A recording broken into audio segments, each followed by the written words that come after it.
Në Ditari në orës 19, ndër të tjera ju ftoj të ndiqni. Prokuroria e përgjithshme kërkon hetimin e ish-ministrit të bujqësisë Niko Peleshi, dyshohet se lejoi futjen e vend të insekticidit në sitën e hetimit për shpërdorim detyre pritet të kalojnë dhe 2 zyrtarë të tjerë. Majoranca rrëzon për të tretën herë randazi kandidaturat e presidentit Meta për kontrollin e lartë të shtetit. Petrajqmi lopati të njëjtin fat si Vitore Tusha dhe Barisha Qiri. Aksioni opozitar do të vijojë, por nuk ka ende një agend konkrete. Basha e Kryemadit u takuan, por nuk caktuan një datë për protesta. Dy krerët e opozitës, si dhe kryetari i grupit PS-s dhe kryetari i Kuvendit, janë takuar me zyrtarin e dashur që vizitoi Tiranën. Zonja dhe zotrimi mbrëma, ky është Ditari orës 19 këtu në A2 CNN, ku për zhvillimet kryesore të ditës do t'jenë në raportim të drejt për drejt kolegjet Anduena Allabani dhe Marcela Karapancho, ndërsa më tej në lajme ndër zhvillimet e ditës veçojmë. Degët e mjekësisë vijojnë të mbeten më të kërkuarat nga maturantët. 3.000 të rinj konkurrojnë për vetëm 260 vende. Shumica e kuotave janë plotësuar që në ditët e para, ndërkohë që tarifa do paguhet e përgjysmuar. Shqipëria ka shanse për të arritur një rezultat pozitiv ndaj Francës. Me këtë besim, sulmuesi Katie Barr është rreshtuar në zgjedhjet që trajneri Edi Reja ka bërë për sfidën me kampionët e botës. Vjena mbetet qyteti më i mirë në botë për të jetuar. Sipas klasifikimit global, kryeqyteti austriak vlerësohet për standardin e lartë të jetesës dhe kulturës dhe për nivelin e ulët të kriminalitetit, duke lënë pas Parisin, Londrën dhe New Yorkun.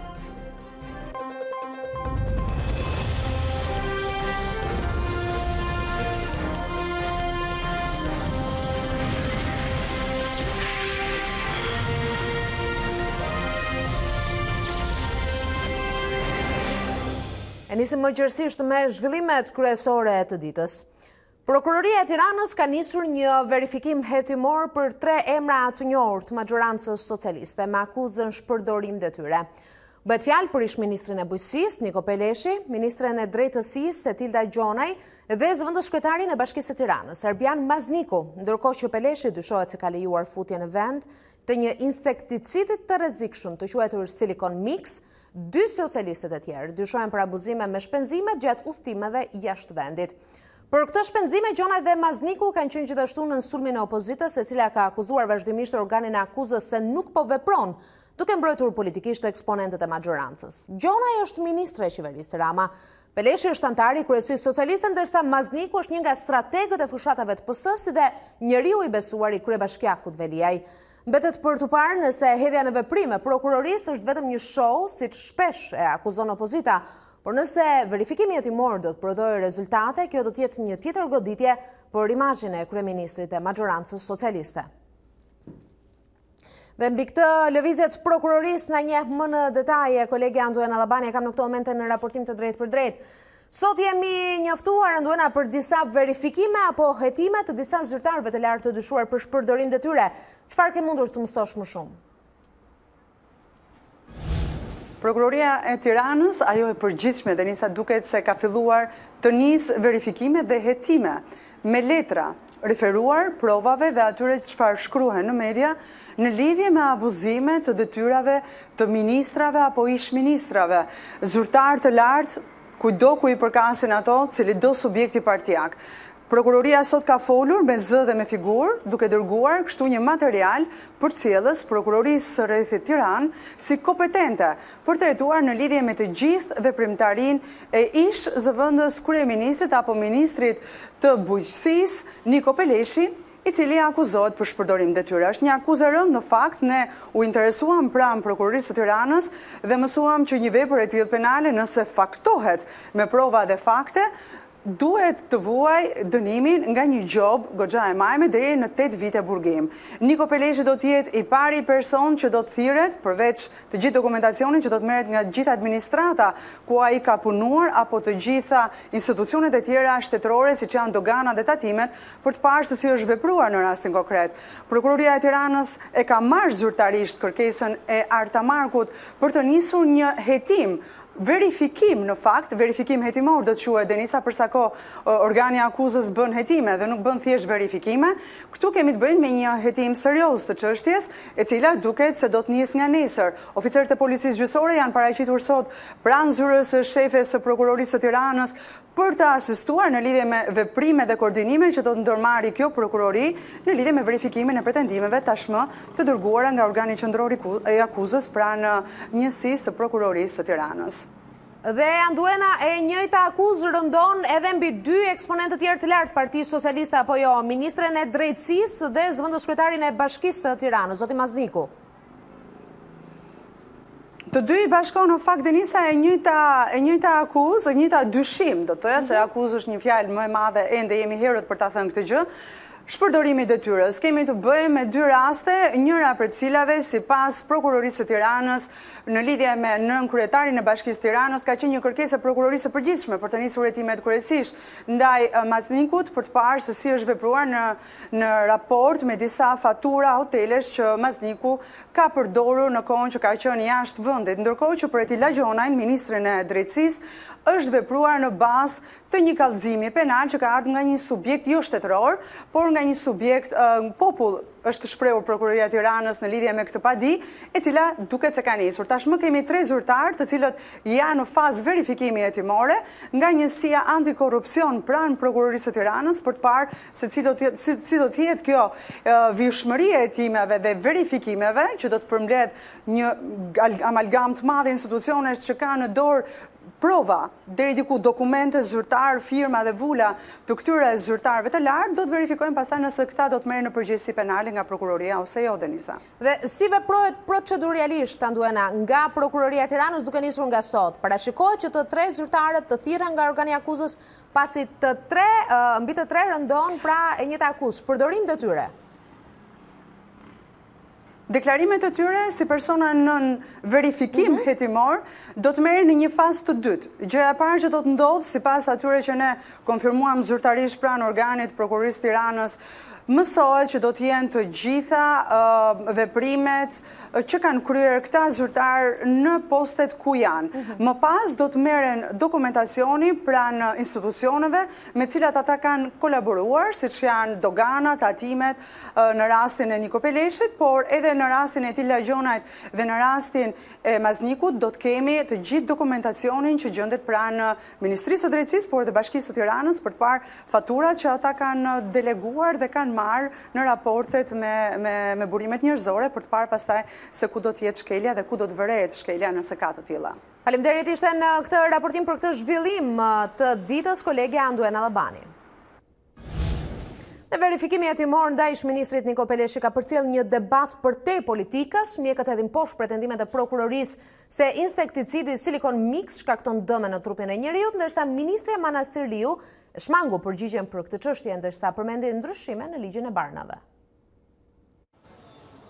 Ndërsa futja në treg e një insekticidi mund t'i kushtoj ish-ministrit Peleshi hetimin për shpërdorim detyre, ministri e Shëndetësisë Manastir Liu flet për ndryshime në ligjin e barnave së bashku me Ministrinë e Bujqësisë, të cilës i takon pjesa e pesticideve. Ministria e Bujqësisë është institucioni përgjegjës, por ne do të futemi shpejt në një proces me Ministrinë e Bujqësisë që në kuadër të parafrimit legjislacionit me Bashkimin Evropian edhe për ligjin e barnave dhe shërbimit farmaceutik të kemi një sistemim në ligjin e barnave dhe për çështjen e pesticideve apo të tjera substanca të cilat prodhohen apo importohen edhe në këtë aspekt.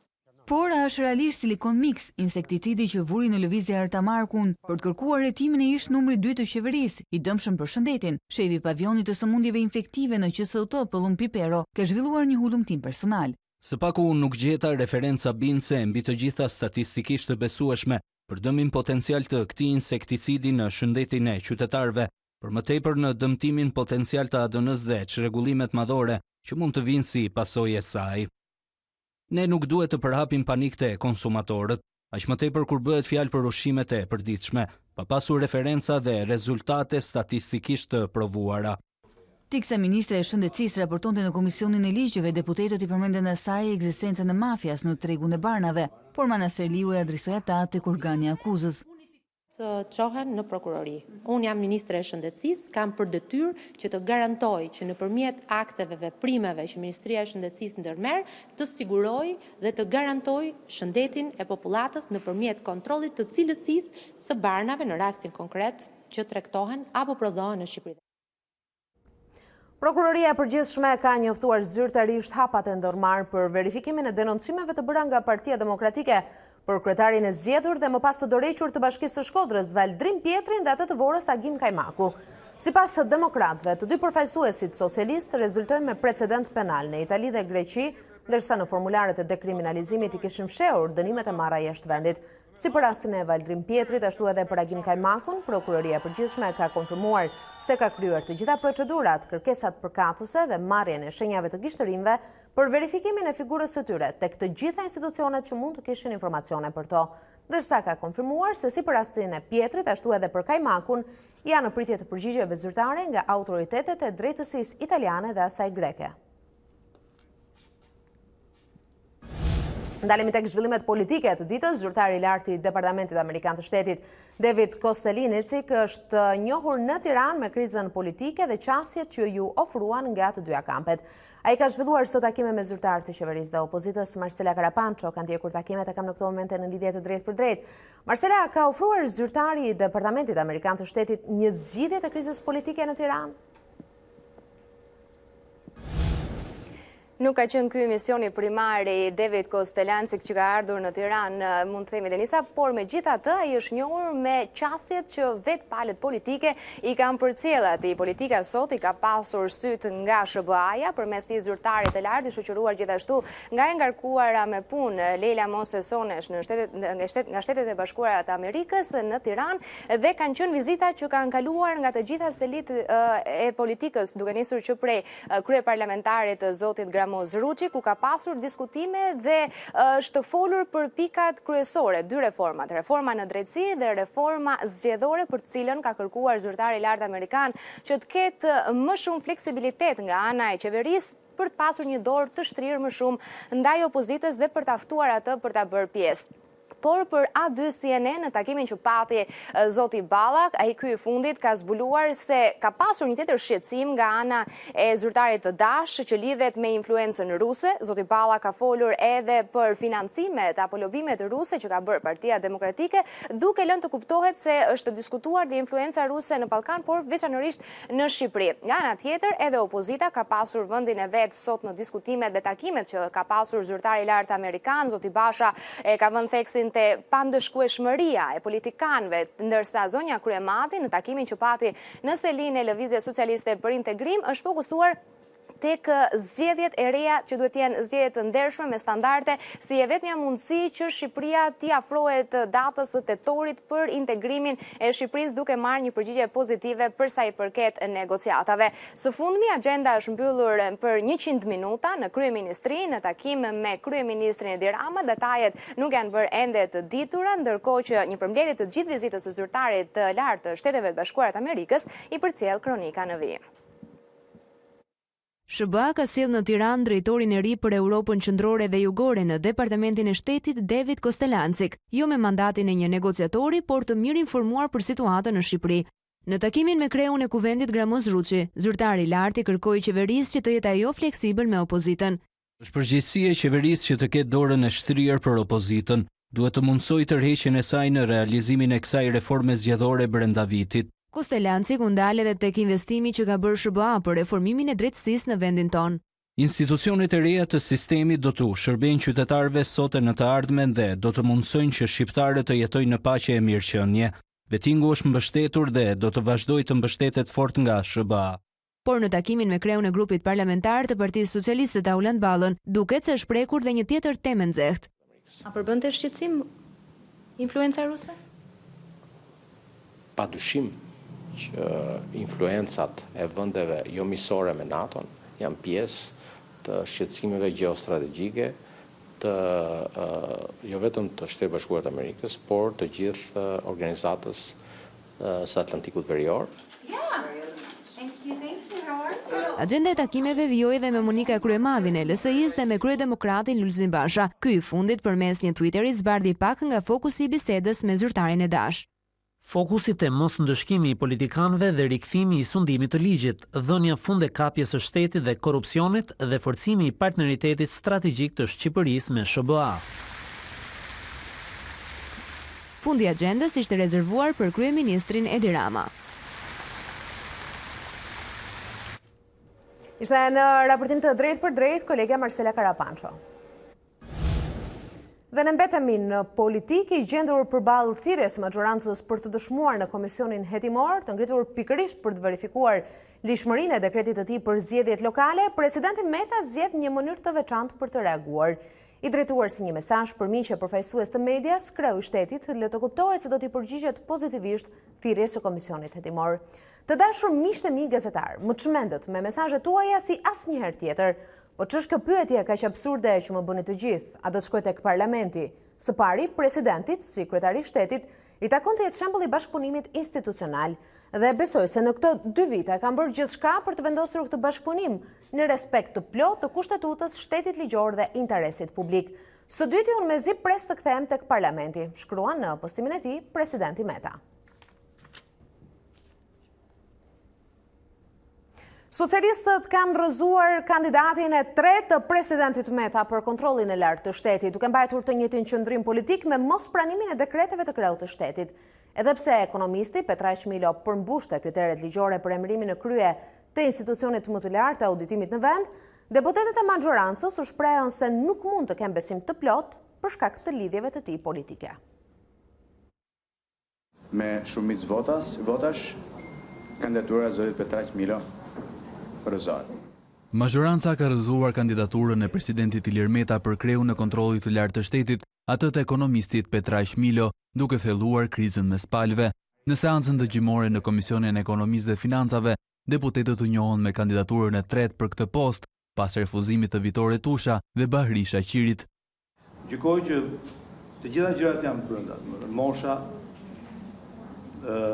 karriera, familja, pozicionet që kanë pasur, në rast se do të jep në drejtim të kësaj detyre, të këtij posti, sigurisht do të kemi një profesionalizëm dhe një pavarësi dhe përgjegjësi për kryen e detyrës. Socialistët vlerësuan eksperiencën e Milos, por sipas tyre ai nuk mund të ushtrojë detyrën e pandikuar politikisht për shkak se është antar i Këshillit Kombëtar të Partisë Demokratike. Ky argument u kundërshtua nga këshilltari i presidentit. Pavarësisht këtyre vlerësimeve, qoftë bazuar në CV-n e tij, por dhe në informacionet e tjera dhe në analizën që na ka ofruar shërbimi monitorimit të kufondit, zoti Milo nuk mund ta ketë besimin e plot të deputetëve të grupit socialist. Kështu që ne do ta votojmë kundër këtë kandidaturë. Raste propozohet zgjidhja nga kuvendi është një periudhë diapazon kohe që kandidati fillon detyrën pasi bën betimin në kuvend, ku zgjidhet çdo situatë pa pajtueshmërie. Besoj që nuk ka arsye ose motiv përveç qef mbetjes me presidentin e Republikës. Me 8 votat kundër të majorancës dhe 4 pro të opozitës, kandidatura e Petraj Shmilos u rrëzua në komision. Kjo është lëvizja radhës kundër presidentit, pas ngritjes së komisionit hetimor parlamentar për shkarkimin e tij dhe pas rrëzimit të 5 dekreteve për kthimin e ligjeve. Takimi i Lulzim Bashës dhe Monika Kryemadit në Selim Blu nuk çoi në një konkluzion se kur do të thirren protestat nga opozita. A2 CNN e pyeti nëse shtatori do të kthejë qytetarët në shesh, por Basha ndroi temë duke u përgjigjur shkurtimisht se protesta ka pasur dhe do të ketë. Sezoni i ri politik riktheu në Selin Blu aleaten më të madhe të demokratëve, Monika Kryemadhi. Numri 1 i LSI-s bisedoi për afro 60 minuta me kreun e Partisë Demokratike Lulzim Basha. Thirrja ose jo e protestave ka qenë ndër pikpyetjet më të mëdha që ka shoqëruar këtë verë opozitën, por duket se 2 krerët e opozitës nuk kanë arritur në një konkluzion. E pyetur për rikthimin e protestave në shtator, Kryemadhi shmangu përgjigje direkte. E rëndësishme është që çdo shqiptar proteston çdo ditë, mjafton të shikoni bidonat e ujit që mbajnë në radhë me orë të tëra, është protest. Urrejtja dhe mallkimet që bëjnë shqiptarët çdo ditë kur hapin çezmën dhe nuk del një pikë ujë, kjo është vetëm fillimi dhe mos harroni që 2 vjet më parë çdo familje shqiptare paguan mbi 100.000 lekë më tepër ujë se ç'harxhon. Protesta para parlamentit zë Kryemadhi. Për kë parlament po flisni? Për një parlament të dështuar? Takimi me koordinatorët në Qarqe një ditë më parë, në të cilin vetë kryetari Lulzim Basha ishte shprehur se protestat do të riktheheshin, shtoi edhe më shumë interesin e gazetarëve. A2 CNN e pyeti nëse shtatori do të kthejë qytetarët në shesh, por Basha ndoroi temë me shpejtësi. Mendoj që këtu lajmet reja mos prisni. Protesta ka padur, protesta do të ketë, protesta do të jenë gjithmonë më të fuqishme. Ka disa çështje të mpreta që duhet t'i sjell në vëmendjen tuaj. Çështja që ka plasur, skandali që ka plasur me 2 koncesionet e hajdutrisë, të ashtu quajturat PPP të Milot Balltre dhe Vlorë Orikum. Përveç kryemadit, Lulzim Basha do takohet të njëjtën edhe me aleat të tjerë më të vegjël, por në agjendë mungon një mbledhje e forumeve drejtuese. Duket se Basha po merr kohë, duke pritur vizitat e sekretarit të përgjithshëm të Asamblesë Parlamentare të OSBE-s, Roberto Montella, dhe zëvendës kryetarit të grupit parlamentar gjerman CDU-CSU, Johan Vadeful, në mes të shtatorit. Vizita që shihen si një shans për dialog mes palëve. Me nisjen e sesionit të ri edhe opozita parlamentare është vendosur në lëvizje. Deputeti i grupit Demokrat Alban Zaneli theksoi nevojën për të pasur më shumë thelb në veprimtarinë e saj. Në këtë sens, ai kërkoi largimin e Damian Gjyknurit nga bashkëdrejtimi i Komisionit të Reformës Zgjedhore. Një njeri i akuzuar dhe dëgjuar si përfshirë në krim elektoral nuk mundet kursesi të mbaj pozicionin e bashkëkryetarit të Komisionit të Reformës Zgjedhore. Largimi i menjëhershëm i Damian Gjyknurit nga bashkëkryesimi i Komisionit Parlamentar të Reformës Zgjedhore është detyrim parsor i të gjithë neve në këtë sesion të ri parlamentar. Ndërkohë, reforma zgjedhore duhet të jetë kryefjala e të gjithë politikës shqiptare dhe këtij kuvendi, jo vetëm për fasad, siç është përdorur e përdoret për fat keq edhe sot. Pa kryer një reformë të vërtetë zgjedhore, ne nuk kemi kryer asgjë. Gjykata e Apelit Tiranë liroi nga qelia Gjergjit Cukalin, i dyshuar si vrasësi ish policit Arben Bilalin në janar të këtij viti në kryeqytet. Vendimin që ndryshoi masën e sigurisë nga arrest në burg në detyrim paraqitje u shpall para ditën e kësaj mërkure.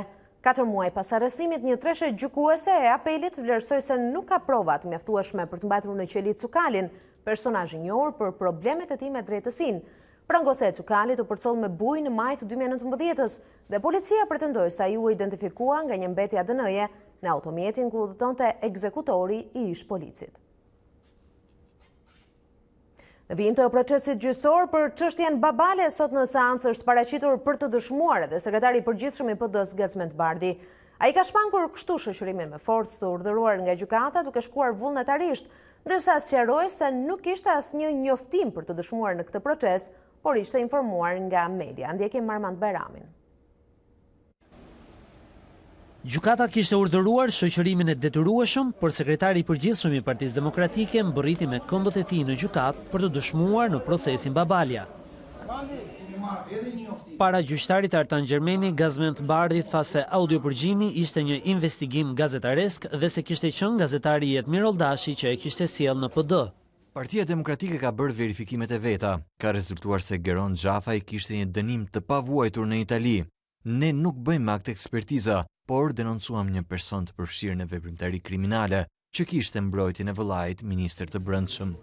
Në sallë, Bardhi u përball me një pretendim të pandehurit Fredi Alizoti për një takim mes tyre, fakt që u mohua nga dëshmitari brenda e jashtë sallës së gjyqit. Fakt është e gënjeshtër, unë atë zotrinë shikoja për herë të parë në sallën e gjyqit dhe nuk jam takuar kurrë me të.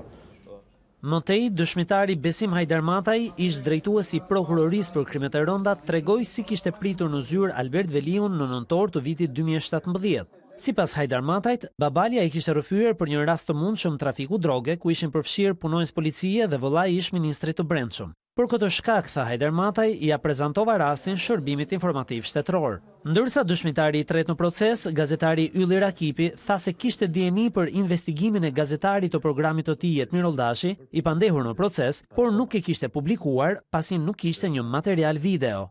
Në seancën e së mërkurës, prokurorët e çështjes lexuan edhe deklarimet e dhëna në prokurori nga Geron Xhafaj, vëllai i ish ministrit Fatmir Xhafaj. Sipas tij, audiopërgjimi ishte i montuar dhe i qëllimshëm nga Partia Demokratike për të goditur politikisht vëllain e tij. Një shqiptar që është rezident në Itali prej të paktën një viti mund të drejtojë makinën edhe me patentën shqiptare. Marrëveshja mes Shqipërisë dhe Italisë është e vlefshme për të gjitha patentat që janë lëshuar pas vitit 2017. Nonostante fossero residenti da anni nel capoluogo ibleo, erano ancora in possesso di patenti albanesi. Duke nisur nga 8 shtatori, nuk do të përsëriten më skena të tilla, kur policia italiane ndalonte bashkëkombasit tanë që qarkullonin atje me patenta shqiptare. Le patenti sono state quindi sequestrate penalmente. Tashmë çdo shqiptar që disponon një lejë drejtimi të lëshuar në vitin 2017 mund të qarkullojë në Itali për një vit nga data kur ka deklaruar rezidencën atje. Aktualisht jemi njoftuar për hyrje në fuqi të amendimit të marrëveshjes më datë 8 shtator 2019 dhe nga kjo datë në vazhdim të gjithë bashkëkombësit tanë rezident në shtetin italian që duan të konvertojnë këtë model leje drejtimi mund të paraqiten pranë zyrave të transportit në shtetin italian apo zyrave të motorizaciones për aplikimin për konvertim të lejes së drejtimit modeli i ri. Pala italiane sqaron qytetarë shqiptar se si duhet të veprojnë përgjatë një viti nga momenti kur janë bërë rezident atje. Përgjatë kësaj periudhe duhet të kërkojnë konvertimin e patentës pa pasur nevojë të japin edhe një herë provimet, por vetëm një kontroll për gjendjen fizike dhe mendore. Greqia e mban peng prej vitesh konvertimin e patentës shqiptare, ndërsa marrëveshjet të ngjashme ekzistojnë me disa shtete të Europës. Janë në proces bisedimet me disa vende të tjera.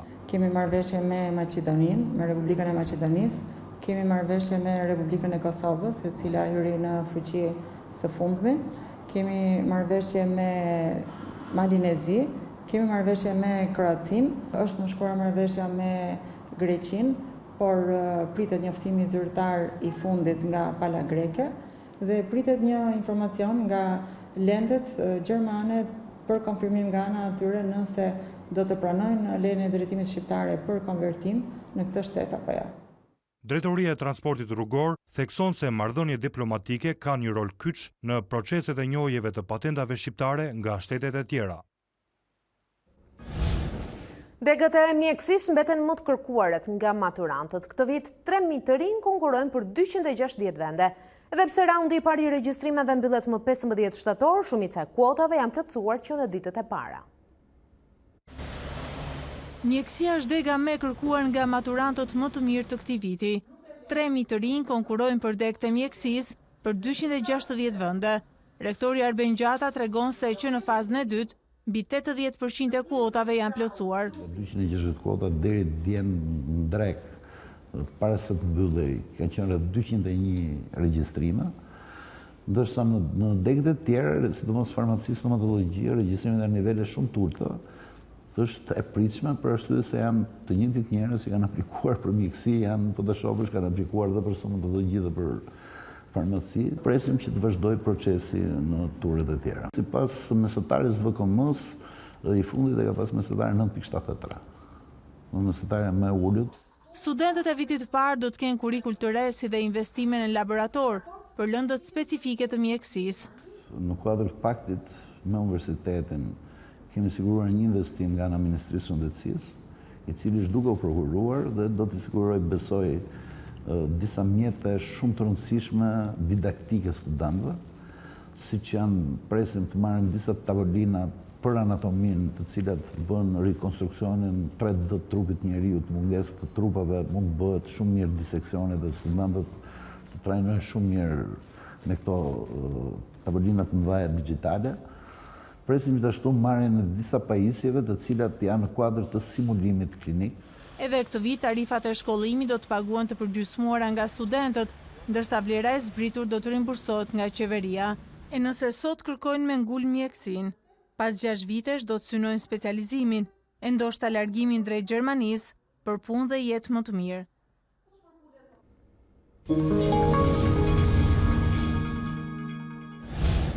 Deputeti i Bundestagut nga radhët e partisë Angela Merkel, Peter Bayer, përsëriti edhe një herë qëndrimin e Gjermanisë kundër ndryshimit të kufijve të Kosovës. Gjatë një vizite në Prishtinë, ai tha se liberalizimi mund të ndodhë para Krishtlindjeve. Gjermania është kundër ndryshimit të kufive të Kosovës në kuadër të një marrëveshje të mundshme për normalizimin e marrëdhënieve me Serbinë. Këtë e tha deputeti i Bundestagut nga radhët e CDU-s në pushtet Peter Bayer, i cili pas ndalesës në Beograd zhvilloi një vizitë në Prishtinë, ku takua me kryeministrin e dorëhequr Ramush Haradinaj. Ligjvënësi gjerman i bëri thirrje 5 shteteve të BE-s që nuk e kanë njohur Kosovën ta bëjnë sa më parë. Kosova duhet t'i ruaj kufit që ka. Është vërtet e dëmshme që jo të gjitha shtetet evropiane e kanë njohur pavarësinë e Kosovës. Prandaj në këtë kuadër u bë thirrje 5 vendeve anëtare të BE-s që të njohin Kosovën. Një ditë më parë isha në Beograd, ku bëra ftesë edhe atje për të rifilluar dialogun me Kosovën. Gjermania është e gatshme, ashtu sikurse edhe në të kaluarën, që ta mbështes Kosovën. Vizita në Kosovë e Bayer shihet si një sinjal pozitiv që Gjermania mund të japë për liberalizimin e vizave për Kosovën. Deputeti tha se nuk mund të jap data, por kjo mund të ndodhë edhe para Krishtlindjeve. Gjermania është një shtet mbështetës për integrimin e Kosovës dhe liberalizimin e vizave. Nuk është e drejtë që Kosova të jetë i vetmi vend në Europë që nuk ka liberalizim të vizave. Unë nuk do ta jap datën, por ndoshta do të jetë shpërblim për Krishtlindje. Bayer përsëriti në Prishtinë deklaratën e disa javëve më parë të kancelares Angela Merkel në Hungari, se Bashkimi Evropian nuk ka të ardhme pa integrimin e Ballkanit Perëndimor. Kryeministri britanik Boris Johnson propozon mbajtjen e zgjedhjeve të parakohshme më 15 tetor në rast se parlamenti do të votojë në favor të një projekt ligji për shtyrjen e Brexit. Gjatë një debati të nxehtë parlamentar, Johnson sfidoi opozitarin laborist Jeremy Corbyn, që nëse do të votojë kundër strategjisë së qeverisë për Brexit, të mbështesë edhe mundësinë e zgjedhjeve të reja. Kjo sipas tij do të lejojë popullin britanik të thotë mendimin e tij lidhur me çështjen. Britania e Madhe duhet të shkëputet nga Unioni më 31 tetor, përsëriti kryeministri konservator. Johnson duket i vendosur të mos heqë dorë pavarësisht disfatës së një dite më parë në dhomën e komunëve, kur ligjvënësit i dhanë dritën jeshile një emocionit kontestuar për të marrë kontrollin e agjendës parlamentare nga duart e ekzekutivit. Bashkimi Evropian ndjek me shqetësim zhvillimet dhe pohon në një deklaratë se rreziku për një Brexit pa ujdi është rritur. Dëmet e shkaktuara nga uragani Dorian janë apokaliptike. Imazhet ajrore tregojnë për masat e shkatrimit që la pas stuhia më e fuqishme regjistruar ndonjëherë në Bahamas, ndërsa paralajmërohet për rritje të bilancit të viktimave. Përmasa e dëmeve të uraganit Dorian ka filluar të bëhet më e qartë, ndërsa ekipet e shpëtimit arritën në Bahamasin verior, i sfilitur nga furia e stuhisë vrastare.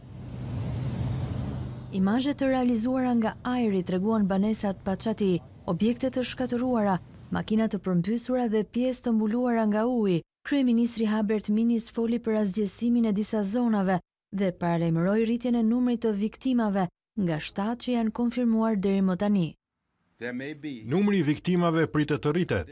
Ky është vetëm një informacion paraprak. Ishte një prej krizave më të rënda kombëtare në historinë e vendit tonë. Grupet e mobilizuara për t'i ardhur në ndihmë zonave të prekura flasin për shkatërim të përmasave apokaliptike dhe shumë të vdekur. Erat që goditën ishuj tabako ishin më të fortat e regjistruara ndonjëherë në Bahamas, dhe gjithashtu Gran Bahama u prek nga dëme dhe përmbytje të rënda. 89 cm shi u regjistruan në disa pjesë të ishujve në Atlantik. Dorian u zhvendos drejt veriut, por vazhdon të kërcënoi Bregdetin lindor të Shteteve të Bashkuara. Edhe pse është dobësuar në uragan të kategorisë së dytë me era deri në 165 km/h, ai ka tani një shtrirje më të madhe. Sipas zyrtarëve të OKB-s, rreth 60.000 vet do të kenë nevojë për ushqime dhe ujë të pastër. Stuhia pritet t'i afrohet në mënyrë të rrezikshme brigjeve të Floridas dhe Georgias mbrëmjen e së mërkurës dhe 2 Karolinave mëngjesin e së premtes.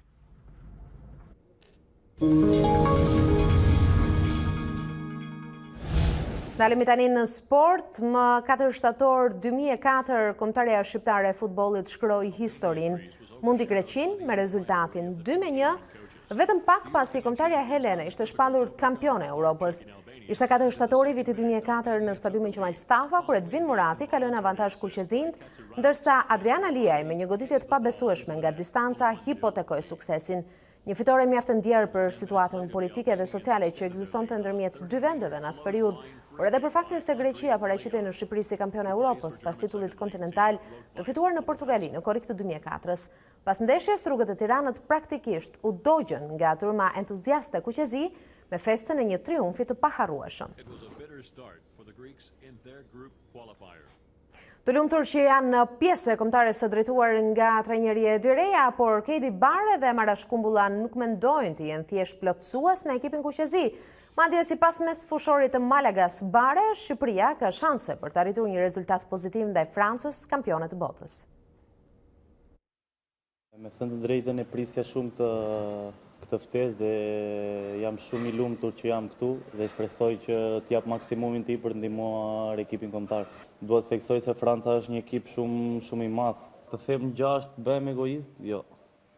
Sepse Francën e dim shumë mirë se çfarë ekipi ka, por siç e thash më përpara që pavarësisht se çfarë ekipi ka, ne të jemi të motivuar dhe të punojmë 100% tonë, mund të arrijmë dhe një fitore.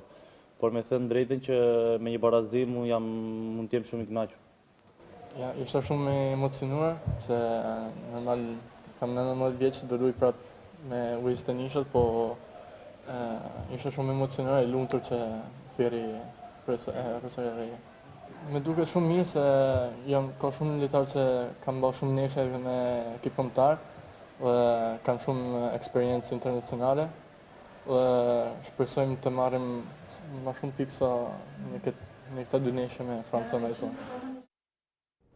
Kampionati i futbollit ka nisur me polemika në fushë, tension në tribuna dhe vendime të debatueshme nga Komisioni i Disiplinës në Federatën e Futbollit.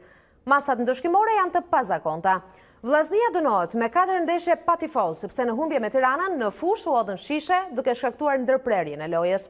Edhe pse ngjarja është cilësuar akt të dhune, shkodranët do të vuajnë vetëm gjysmën e dënimit, sepse gjysma tjetër do të hyjë në fuqi nëse episodi përsëritet në 6 muajt në vijim.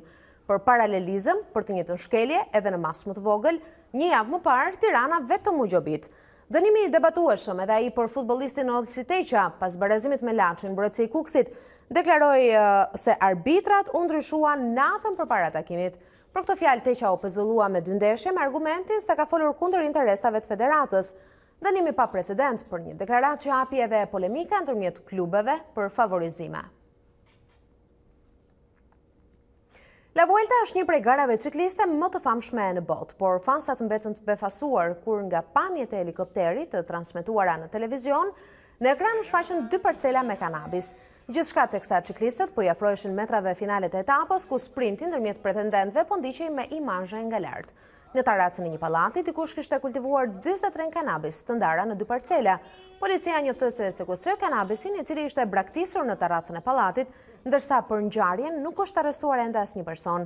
Legjislacioni në Spanjë nuk e dënon kultivimin e kanabisit me qëllim përdorimi vetjak.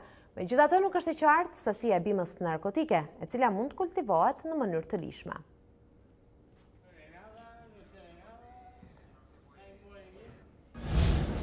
Vjena është qyteti më i mirë për të jetuar. Për të dytin vit të radhës, kryeqyteti austriak kryeson listën fal standardit të lartë të jetesës, kulturës dhe nivelit të ulët të kriminalitetit. Zbresin në klasifikim Parisi, Londra dhe New Yorku. Ndjekim Rosalba Bejdon. Për të dytin vit të radhës, Vjena shpallet si qyteti më i mirë në botë për të jetuar. Kryeqyteti austriak mbetet i palëvizur në shkallën më të lartë të podiumit në klasifikimin vjetor të Economist Intelligence Unit. A i lë pas Melbourne, Sydney dhe Calgaryn. Europa përfaqësohet me 8 qytete në top 20, por mes 10 vendeve kryesore përveç Vjenës, ka vetëm Kopenhagenin që renditet i 9. Klasifikimi merr në konsiderat 140 qytete dhe i radhit mbi bazën e një shkalle prej 100 pikësh, lidhur me 30 faktorë si për shembull standardi i jetesës, stabiliteti politik dhe social, kultura, niveli i kriminalitetit, transporti apo aksesi ndaj shëndetësisë. Vjena ka siguruar 99.1 pik nga 100 të mundshme. Për të vënë re rënja e ndjeshme e Parisit në klasifikim, i cili pozicionohet në vend të 25 pas protestave të elegëve të verdh. Asnjë qytet italian në pjesën e sipërme të listës, ndërsa Londra dhe New Yorku zbresi në vend të 48 dhe 58 respektivisht, duke paguar faturën e mungesës së sigurisë. Për herë të parë mes të dhënave të marra në konsiderat është edhe klima. New Delhi dhe Kairo renditen nga fundi, pikërisht për temperaturat mesatare të padurueshme.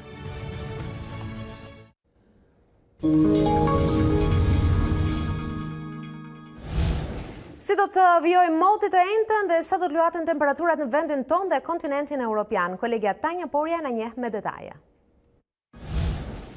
Përshëndetje të nderuar shikues të A2CNN, le të njihemi kushtet e motit për ditën e nesërme. Në territorin shqiptar e nesërmja sjell më shumë kthjellime dhe më pak vranësira, por sërish orët e pasdites do sjellin fuqizim të vranësirave dhe kryesisht në zonat malore dhe në ato jugore ku priten rrebeshje të izoluara shiu. Për sa i përket temperaturave për ditën e nesërme, do të pësojnë një rritje të lehtë, më e ndjeshme rritja do të jetë gjatë orëve të mesditës, kur presim që maksimumet në zonat malore të ngjiten në 27 gradë Celsius në pjesën më të madhe të zonave malore, ndërkohë kemi deri në 33 gradë Celsius maksimumin në zonat bregdetare dhe ultërsirën perëndimore. Për sa i përket kontinentit evropian për ditën e nesërme, Europa në pjesën më të madhe të saj do të mbetet dhe nesër me kthjellime, por kemi vranësira dhe rrebeshje shiu këto kryesisht në zonat veri perëndimore të Europës, ndërkohë kemi një zhvendosje të këtyre vranësirave dhe rreshjeve gjatë orëve të pasdites në zonën e Alpeve dhe pjesërisht në Europën qendrore. Kemi dominim të kthjellimeve në zonat jugore të Europës, përjashtuar me zeun qendror ku do të ketë rrebeshje të izoluara shiu. Për sa i përket temperaturave, temperaturat do të ulen me të paktën 2 gradë pikërisht në zonat perëndimore dhe në qendër ku do kemi edhe kalimin e sistemit të vranësirave dhe rreshjeve, ndërkohë mbetemi në vlera termike të larta në zonat jugore të Europës. Maksimumi mbetet 35-36 gradë Celsius, kjo në Gadishullin Iberik. Ky është parashikimi i motit për ditën e nesërme, këtu në A2CNN. Bashkëmirupafshim. Ne kemi ardhur këtu në fund përpara se të ndahemi. Ju kujtoj edhe një herë titujt më kryesor të ditës. Prokuroria e Përgjithshme kërkon hetimin e ish-ministrit të bujqësisë Niko Peleshi, dyshohet se lejoi futjen në vend të insekticidit. Në sitën e hetimit për shpërdorim detyre pritet të kalojnë edhe 2 zyrtarë të tjerë. Majoranca rrëzon për të tretën herë radhasi kandidaturat e presidentit Meta për kontrollin e lartë të shtetit. Petra Shmilo pati të njëjtin fat si Vitore Tusha dhe Barisha Qiri. Aksioni opozitar do të vijojë, por nuk ka ende një agjendë konkrete. Basha dhe kryemadhi u takuan dhe nuk caktuan një datë për protesta. Dy krerët e opozitës, si kryetari i grupit PS-s, kreu i kuvendit e kryeministri Rama, janë takuar me zyrtarin e Dash që vizitoi Tiranën. DGT e mjekësisë vijojnë të mbeten më të kërkuarat nga maturantët. 3.000 të rinj konkurrojnë për vetëm 260 vende. Shumica e kuotave janë plotësuar që në ditët e para, ndërkohë që tarifa do të paguhet e përgjysmuar. Shqipëria ka shanse për të arritur një rezultat pozitiv ndaj Francës. Me këtë besim, sulmuesi Kedi Bare është rreshtuar në zgjedhjet që trajneri Direja ka bërë për sfidën me kampionët e botës. Vjena mbetet qyteti më i mirë në botë për të jetuar sipas klasifikimit global, kryeqyteti austriak vlerësohet për standardin e lartë të jetesës dhe kulturës dhe për nivelin e ulët të kriminalitetit, duke lënë pas Parisin, Londrën dhe New Yorkun. Ju kujtoj si gjithnjëse për zhvillimet e ditës, por edhe për lajmet e fundit mund të na ndiqni në çdo kohë në faqen tonë zyrtare në internet a2cnn.com, sikurse edhe në rrjetet tona sociale. Bashkë do të ndajemi këtu, faleminderit për vëmendjen tuaj. Mirupafshim.